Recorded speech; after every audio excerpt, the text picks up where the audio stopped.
Keep running, keep fighting.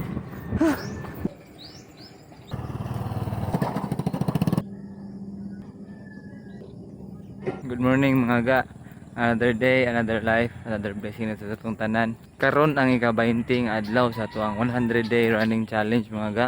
Naagi yung mga adlaw mga ga nga kapoy ibangon, nya medyo ganahan mo liok. Sama karon katong mga naging adlaw kay medyo dugay lang ta nakamata. Karon dugay na jud ta nakamata din agid medyo.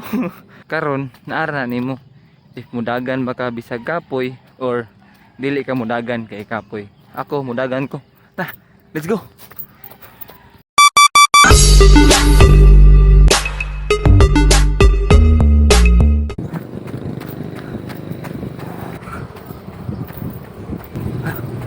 Medyo kapoy kita lawas ng umaga. Pero hayahon dito ni. Dapat hayahon tani. Padayon na ta. Let's go. Keep running. Keep pushing. Let's go. Padayon na ta mga ga. Ayun na dito padayon. Hindi lang kita patali palayo mga ga. Kaya medyo mapikin sa oras.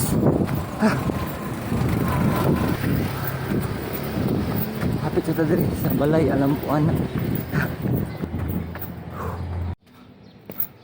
Kung warrior sad ka mga ga, ay jud kalimot sa pagampo no. Kay kinsa man atong source of power si Papa G. So maong pagamputan niya kada adlaw.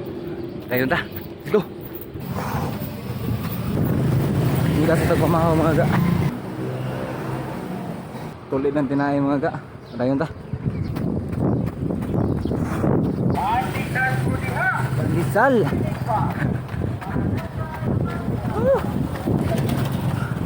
Tama mga ga, pwede.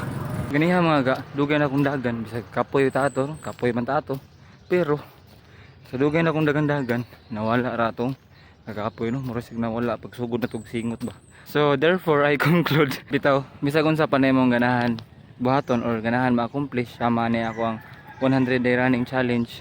It is either mapadayon ka bisag kapoy no, magpabilin kang consistent or mopahuway ka kay kapoy ka. Nara na nimo, the choice is yours.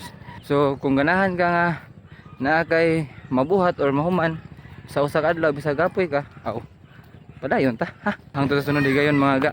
Hangtod sa sunod tong adagan. Padayon mo sa pagsuporta, Ganoy TV, Anoy out. See you.